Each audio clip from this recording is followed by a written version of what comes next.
Bienvenidos a nuestra tercera edición de The Lake Arrow. Mi nombre es Claudia Melgarejo y, bueno, me recordarán, estuve la edición pasada hablando sobre las amistades, pero el Carlos como que era muy fome, así que lo echamos y aquí nos tomamos el programa con nuestra amiga Leti. Leti, por favor, preséntate. Hola, me llamo Leticia, soy brasileña y estoy muy feliz de estar aquí con la Clau hablando sobre este tema súper importante, los hábitos. Así es, hoy día, chiquillos, no hay anfitrión, no hay entrevistado, invitados, nada. Vamos a estar nosotras dos hablando aquí sobre los hábitos. Así que antes de comenzar con nuestra conversación, les vamos a mostrar un video que hicimos sobre costumbres y hábitos de diferentes personas alrededor de todo el mundo.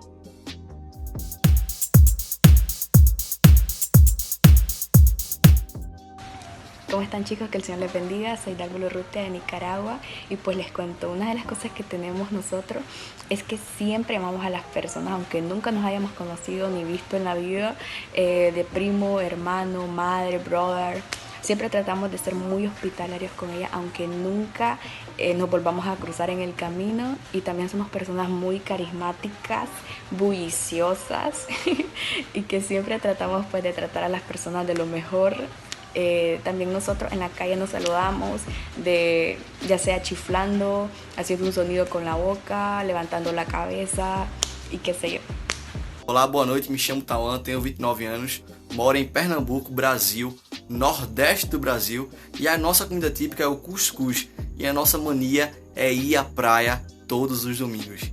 Me chamo Fernanda, tenho 22 anos, sou brasileira e moro na cidade do Rio de Janeiro e tenho como minha comida típica preferida aqui do Rio a feijoada, mas a feijoada vegetariana. Hola, ¿qué tal? Mi nombre es Luis, soy de Perú y acá en Perú tenemos por costumbre de siempre almorzar al mediodía.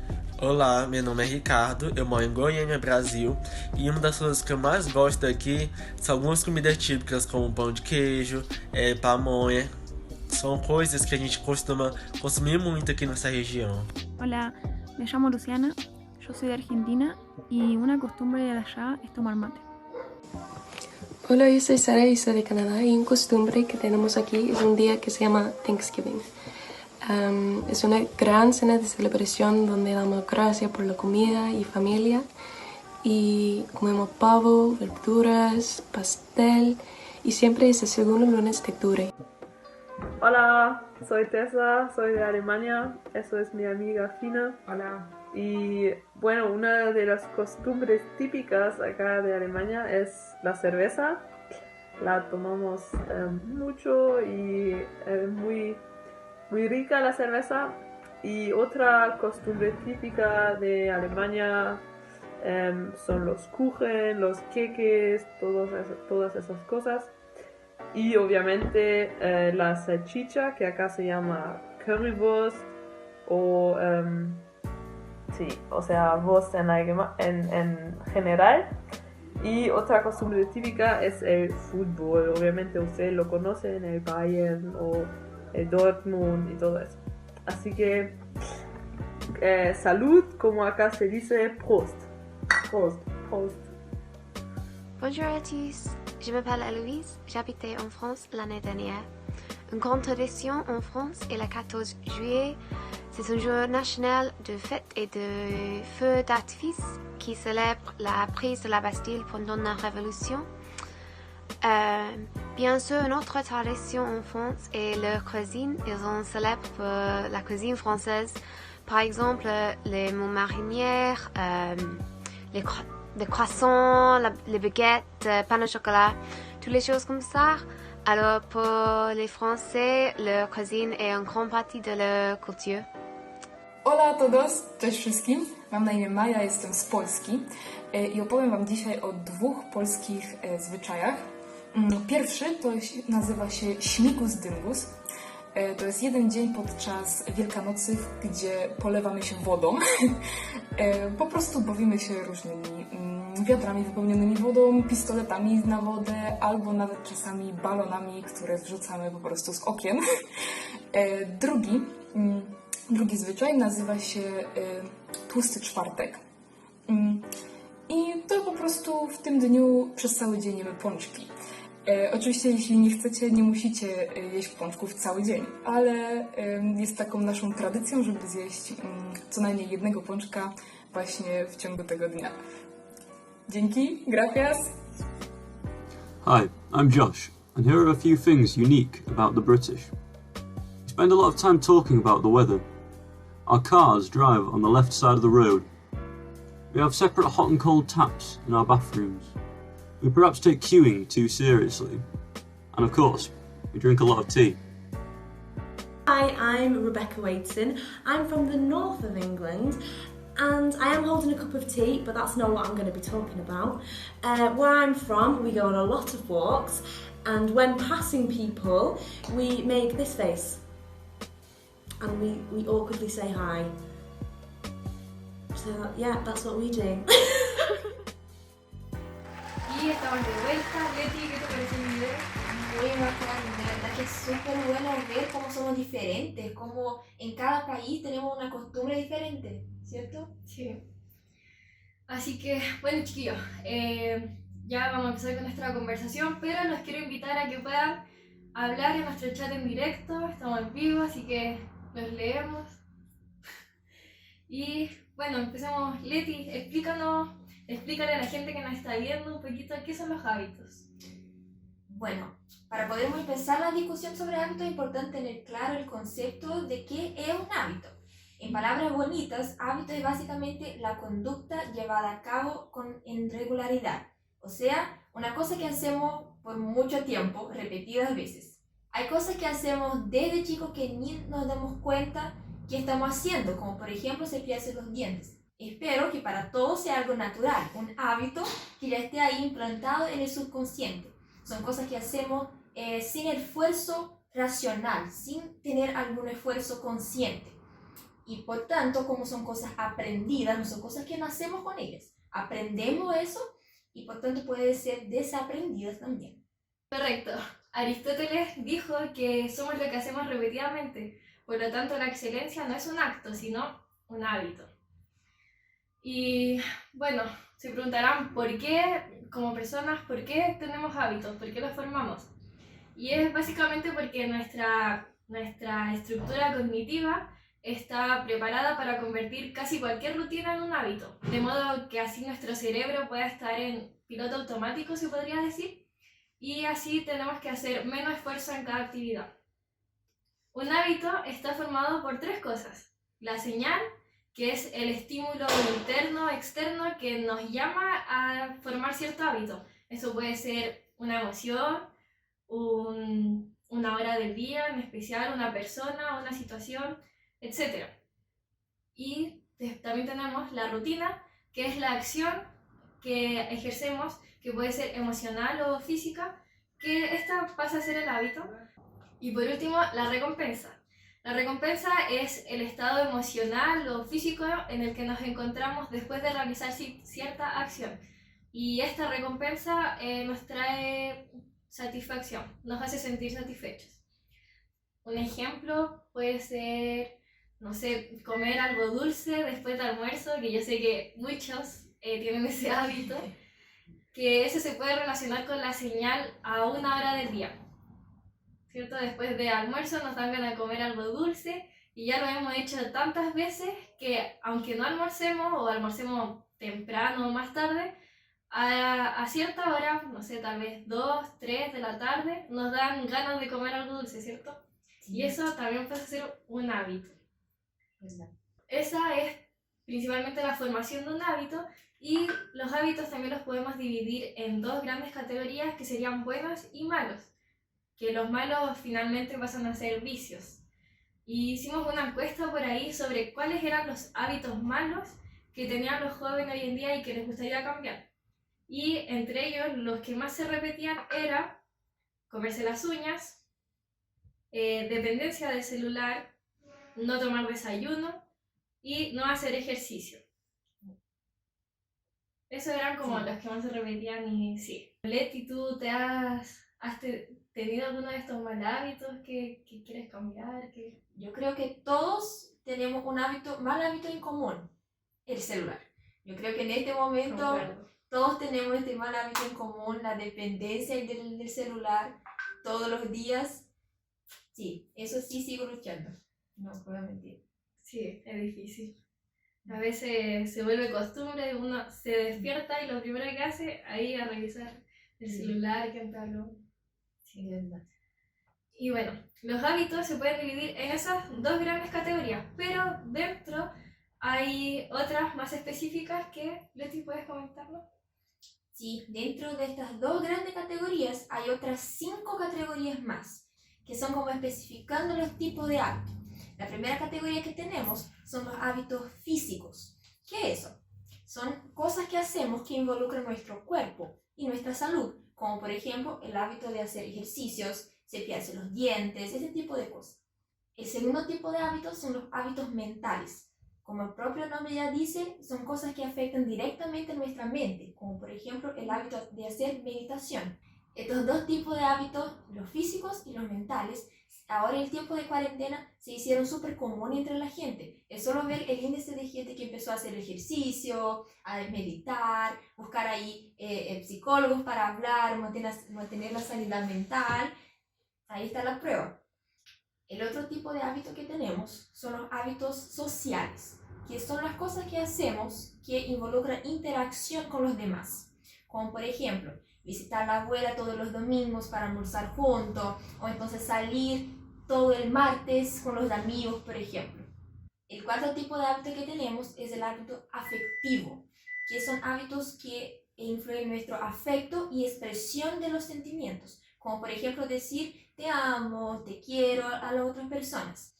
Estos dos tipos de hábitos, al contrario de los anteriores, decrecieron ahora en el tiempo de la cuarentena. Yo creo que hay mucha gente ahora que nos está asistiendo que seguramente ya se olvidó cómo tener interacción con las demás personas. Eso pasa. Y el último tipo de hábito que tenemos es recreativos, que también ya está explícito en el nombre. Son cosas que hacemos para pasar bien el tiempo, para recreación. Entonces, jugar fútbol todos los sábados, o entonces pasar un tiempo jugando videojuegos, este tipo de cosas. Mira, qué interesante, Leti. Y mira, hay una frase súper famosa que dice, ganar es un hábito, desgraciadamente también lo es perder, de Vince Lombardi. Así que, Leti, cuéntanos un poquito, ¿cómo se puede cambiar un mal hábito? ¿Cómo eliminamos los malos hábitos de nuestra vida? Sí. Bueno, tengo una pésima noticia para darte. Quizás sea un poco difícil, porque como comentó la Clau anteriormente, los malos hábitos de nuestra vida son llamados de vicios, pero es posible, ¿ya? Ahí está la buena noticia, es posible sacar estos malos hábitos de tu vida. Solo hay que seguir 2 pasos. El primero es identificar la señal, la rutina y la recompensa. Como ya explicó la Clau, tú tienes que identificar qué pasó en tu vida que sentiste la necesidad de tener este hábito. Lo que es más importante es identificar la señal. ¿Qué sucedió? ¿Qué sentiste? ¿Dónde empezó? ¿Cuándo empezó esta necesidad de hacer esta cosa? ¿Ya? Lo más importante es que identificar. Y el segundo paso es eliminar la señal. ¿Cómo? Sacando las tentaciones.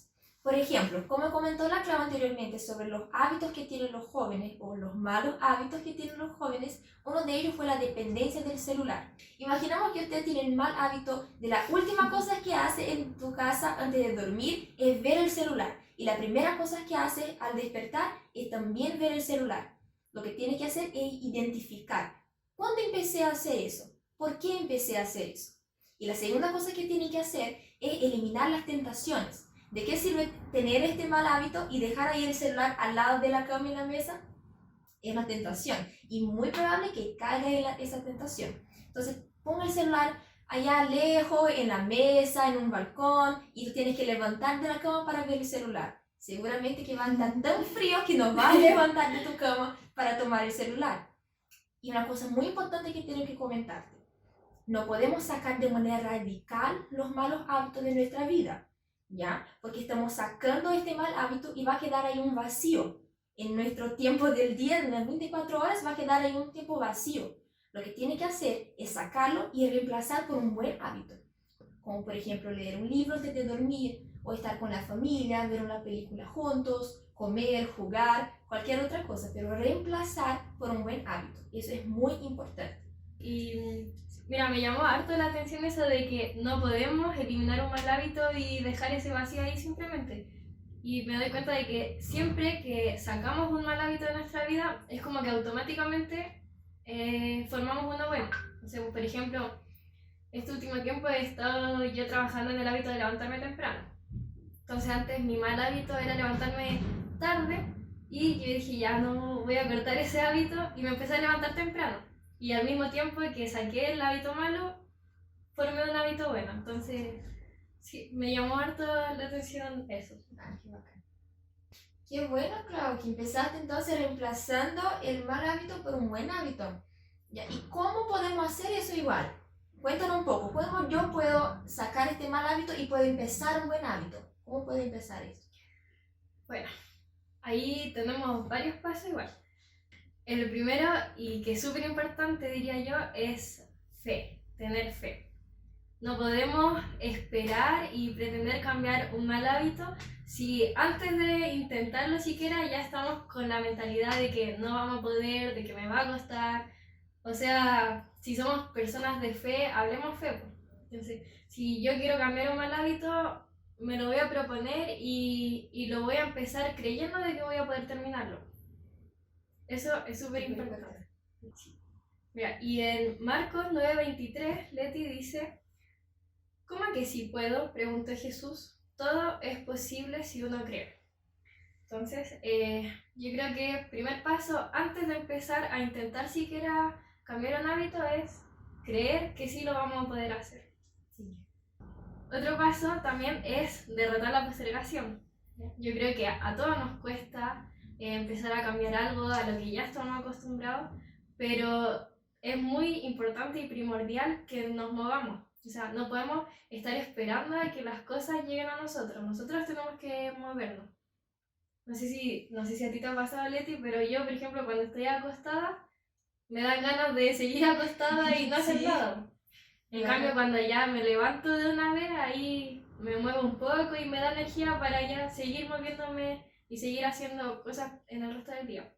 De hecho, hay una frase que dice que la postergación es como la tarjeta de crédito. Es súper divertido hasta que llegue la factura. Sí, muy cierto. Sí, entonces hay que moverse. Si postergamos y dejamos las cosas siempre para el último momento, al final todo eso nos va a perjudicar a largo plazo. Tenemos que empezar a movernos. No sé, por ejemplo, puede ser que seamos personas de puros buenos hábitos y el único defecto que tenemos es la postergación, que tal vez puede sonar que sea un hábito pequeño, que no hace tanto daño, pero a largo plazo eso trae muchas consecuencias. Entonces, la postergación es un mal hábito que sin duda debemos derrotar. Y bueno, junto con eso va otro paso, que es el de ser activo, que van conectados estos dos. Si no debemos esperar a que las cosas lleguen, sino movámonos nosotros. Debemos ser personas decisivas.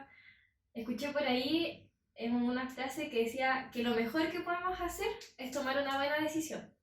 Lo segundo mejor es tomar una mala decisión, pero lo peor que podemos hacer es no hacer nada. Entonces, yo creo que muchas veces no empezamos a formar hábitos buenos porque tenemos miedo a que nos equivoquemos, a que no podamos cumplirlo y al final nos quedamos ahí sin hacer nada. Y créanme que eso es mucho peor que al menos intentarlo y equivocarse. Así que debemos ser también activos y dejar la pasividad, que podamos ser personas decisivas y tomar el reto, ser valientes y empezar con nuevos hábitos, empezar a cambiar nuestra forma de vivir. Sí. Después tenemos el paso de reprogramarse a sí mismo. ¿Sabe? Hay un texto en el libro de Romanos, capítulo 12, versículo 2, que dice que solo vamos a conocer, comprobar la buena, perfecta y agradable voluntad de Dios si renovamos, si reprogramamos nuestra mente. Así que tienes que reprogramar tu mente, cambiar tu manera de pensar. Así como dijo antes la Clau sobre la fe, para creer en sí mismo tiene que reprogramar su mente, no seguir pensando en las mismas cosas. Y el último paso es la repetición, La repetición es la clave para la formación de cualquier buen hábito. Hay un texto en el libro de Lucas, capítulo 22, que dice que Jesús iba al monte a orar, como ya era de costumbre. Ya era normal para Jesús ir a orar, ya era natural. No era la primera vez que hacía, y tampoco lo hacía porque le gustaba subir al monte.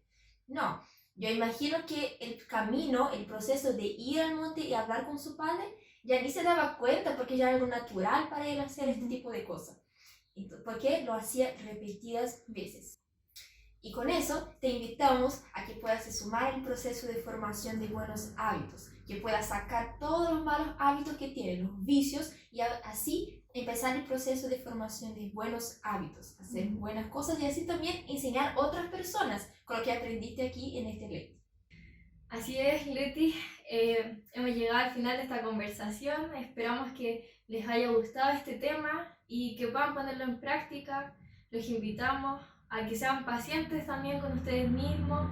Un hábito no se forma de un día para otro, requiere tiempo, así que los animamos a que si algún día no pueden cumplir su hábito, algún día fallan, no se desanimen, sino que piensen en que al día siguiente podrán empezar de nuevo, podrán intentarlo de nuevo y teniendo fe siempre de que lo van a poder lograr. Te invitamos también a que puedas suscribirte aquí en nuestro canal, dar like en nuestro video y también activar la campanita para que toda vez que salga un video nuevo, tú puedas ser el primero a recibir la notificación, especialmente si es un video nuestro. Sí. También puedes seguirnos en las redes sociales, en Instagram como @larroca, para que nos puedas seguir y estar al tanto del contenido que subimos y de lo que se viene próximamente. Y bueno, con eso terminamos, pero no te vayas todavía que tenemos una sorpresa para ti.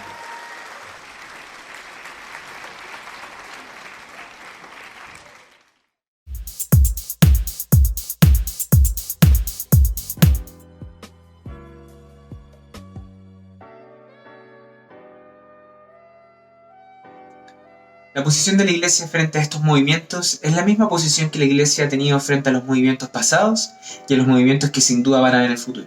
Y esta posición se arraiga en dos conceptos fundamentales que se ven en la persona de Jesús: la gracia y la verdad. Jesús estaba lleno de gracia y de verdad. Gracia tiene que ver con que nosotros no juzgamos a la persona por su condición social, por su condición intelectual, por lo que piensan, por lo que dicen, por lo que sienten, por lo que creen. Nosotros extendemos nuestras manos de misericordia sirviendo al mundo, yendo por él, para hablarles justamente del amor de Cristo. Pero junto con la gracia, que no enjuicia a la persona, viene la verdad. La verdad tiene que ver con los principios bíblicos. Nosotros extendemos la mano de gracia, pero también la mano de la verdad, y las dos van juntas. La gracia sin verdad hasta coge y la verdad sin gracia también. Ambas van juntas. Y nosotros tenemos que ir a esta y enfrentarnos a esta ideología desde este paradigma, la gracia y la verdad. Por lo tanto, sin duda que estamos luchando hoy día con estos movimientos de feminismo, LGTB, pero también con todas las ideas progresistas, como bien dice la pregunta. Cada una de ellas tiene sus posturas en específico, su cosmovisión, sus argumentos, sus postulados. Y nosotros tenemos que, como dice Pedro, tenemos que dar respuesta de nuestra fe con gentileza, con amabilidad, con dulzura, teniendo en primer lugar como Cristo, queriendo honrar a Cristo en primer lugar en nuestros corazones. Por lo tanto, sin duda, cada cosmovisión plantea un desafío distinto, pero nuestra postura como cristianos tiene que ir a ellos como un campo misionero, como una área de la sociedad no alcanzada, por lo tanto llenos de gracia y de verdad.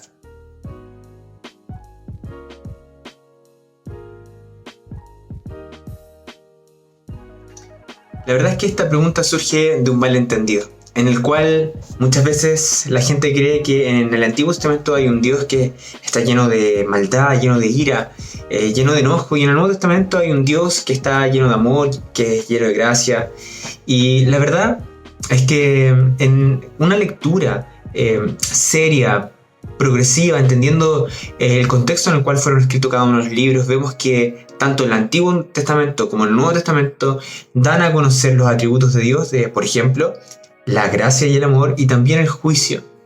En el Antiguo Testamento vemos que la verdad hay muchos pasajes que hablan de la maravillosa gracia y del amor de Dios. Es lento para la ira, es lleno de misericordia, que extiende su amor de generación en generación, que perdona la iniquidad de su pueblo, etcétera, etcétera. Y de esto da cuenta Éxodo, Levítico, Deuteronomios, también los profetas y también los libros, los cánticos como Salmos.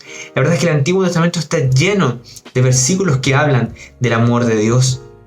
Y el Nuevo Testamento también habla del amor de Dios y también habla del juicio. Obvio que todos conocemos las historias de juicio en el Antiguo Testamento, pero estas historias de juicio en el Antiguo Testamento no fueron arbitrarias, no es que un Dios un día se levantó y decidió castigar a alguna nación. Todos los ejemplos que hay en el Antiguo Testamento son en instancias en las cuales Dios les advirtió por años: apártense de sus malos caminos, vuélvanse a mí, abandonen estas cosas que están haciendo. Si ustedes no se arrepienten, si no cambian estos malos hábitos, vendrán las consecuencias, les advierto, y así por generaciones. Y llega un tiempo en el cual Dios emite un juicio y castiga ya sea a la nación de Israel porque no obedecieron sus preceptos, o a otras naciones por medio de Israel. Pero siempre fue acompañado de advertencias de los profetas de aquellos tiempos. Y en el Nuevo Testamento también vemos expresiones de juicio. Por ejemplo, en Romanos 1:18 vemos que Dios, o la ira de Dios, se revela para todos los hombres que con iniquidad detienen la verdad. Y la expresión culmine tanto del amor como el juicio se encuentra en la cruz de Cristo. Es el evento que culmine y reconciliador y redentor, en el cual finalmente Cristo muere por todos aquellos que nos merecemos el castigo.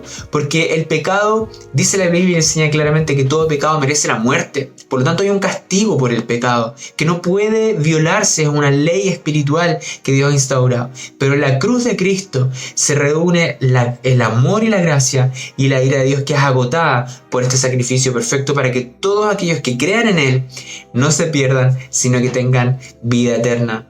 Por lo tanto, y permíteme decir esto último, en el Antiguo Testamento vemos que hay un Dios lleno de amor, lleno de gracia. Y también tenemos que entender que la revelación de Dios en el Antiguo Testamento es progresiva. Desde lo poquito que se comprendía de Dios hasta lo culmine que llega a ser la persona de Jesús. Y ahora, cuando nosotros miramos el Antiguo Testamento, debemos hacerlo a través del sacrificio de Cristo. Por lo tanto, no hay diferencia en estricto rigor. Vemos el amor y el juicio de Dios tanto en el Antiguo Testamento como en el Nuevo Testamento.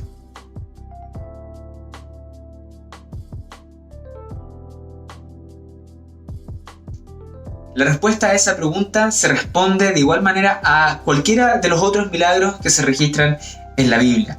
Por ejemplo, ¿cómo fue que el sol se detuvo por X cantidad de tiempo? ¿Cómo fue que se abrió el mar rojo? ¿Cómo fue que el calzado del pueblo de Israel no se desgastó por esa cantidad de tiempo? ¿Cómo fue que Jesús sana a un paralítico, sana a un ciego, resucita a Lázaro? ¿Cómo es que Jesús camina sobre el agua? ¿Cómo es que una sombra se proyecta en el sentido a favor del sol y no en el sentido contrario, etcétera? Es decir, la pregunta de fondo no es cómo ocurrió tal cosa, sino si es que Dios puede hacer que eso ocurra. Porque si Dios existe, y existe, Él está por sobre las leyes del universo, porque es todopoderoso, Él es el creador. Por lo tanto, ya que Dios existe, Él puede hacer que las cosas ocurran porque Él está sobre las leyes del universo. Entonces la respuesta a cómo Jonás sobrevivió 3 días en el vientre de un pez es la misma respuesta a cualquiera de las otras. Es decir, nosotros humanamente no sabemos porque fueron milagros. Es decir, intervenciones divinas que van más allá de las leyes del universo, de la ciencia en estricto rigor. Es Dios quien interviene. Entonces, así como Jonás estuvo en el vientre del pez por 3 días, así como Jesús caminó sobre el agua, así como se dividió el mar rojo, ¿cierto?, cuando atravesó el pueblo de Israel, y así todos los otros milagros se deben a que fue justamente eso, un milagro, una intervención divina en la tierra, en un hombre, en una situación en particular. Entonces la pregunta no es cómo, sino la pregunta, y en ese sentido la respuesta es, ya que Dios existe, eso es posible. Y no sabemos cómo, sino sabemos quién fue el que lo hizo.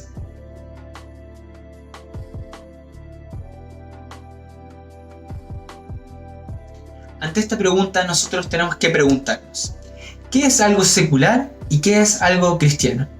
En términos generales podemos decir que algo cristiano es aquello que fue creado para darle gloria a Dios, para extender el reino, para el uso de la iglesia, y aquella cosa secular es creado por alguien que no es cristiano o creado con un fin que no es darle la gloria a Dios, no es para la extensión del reino o para la iglesia. Entonces, pero yo pregunto, si no pudiéramos usar, ni consumir, ni ver aquellas cosas que no fueron creadas para la gloria de Dios o por alguien cristiano, ¿podría yo usar este polerón? ¿Podría yo usar este teléfono? ¿Podría yo ver, no sé, cualquier cosa, un partido de fútbol? En ese sentido, no lo podríamos si es que aplicáramos eso, esa no usar nada, digamos, que no haya sido creado para. Entonces, escuchar música secular no tiene nada de malo intrínsecamente. Pero la pregunta es, ¿me edifica? ¿Me contribuye a mi relación con Dios? ¿Contribuye a mi desarrollo de la santidad en mi propia vida? ¿O más bien me tiende a alejar de mi relación con Dios? ¿Me tiende a desviar, a dirigir mis sentidos hacia tal vez cosas mundanales de la carne, que me alejan del propósito de Dios? Por lo tanto, esta pregunta también aplica con, por ejemplo, las series de Netflix, el tiempo que nosotros usamos para entretenernos, etc. ¿Puedo hacerlo? Podemos hacerlo, pero la pregunta es, ¿finalmente te edifica? No hay nada de malo intrínsecamente en escuchar música cristiana, música no cristiana. Yo escucho música no cristiana, pero no música no cristiana que me lleva a tal vez a sentimientos negativos o dicen cosas obscenas o se burlan, por ejemplo, de Dios. Escucho música no cristiana que es buena, que inclusive sin ellos, los autores, sin ellos ser cristianos, hablan de la bondad, hablan de la maravilla de la creación, hablan del amor. Y todas aquellas cosas son atributos de Dios, de su eterno poder, de su gran perdón, de su amor por la gente. Entonces, podemos escuchar música no cristiana, pero tú, como cristiano, debes preguntarte si eso edifica tu vida, si eso te acerca más a Dios. En general, yo te insto a que puedas escuchar más música cristiana, porque con toda certeza esa música te va a edificar más, te va a ayudar más, te va a hacer crecer más. Que sea lo mayoritario, para que generalmente podamos estar constantemente alabando al Señor, conociéndolo más. Y si quieres, también te gusta música no cristiana, preocúpate de examinarla, qué es lo que dice y qué cosas producen en ti. Y si esas cosas producen cosas negativas que te alejan de Dios, desecha esa música. No la necesitamos porque no es vital para nuestra vida.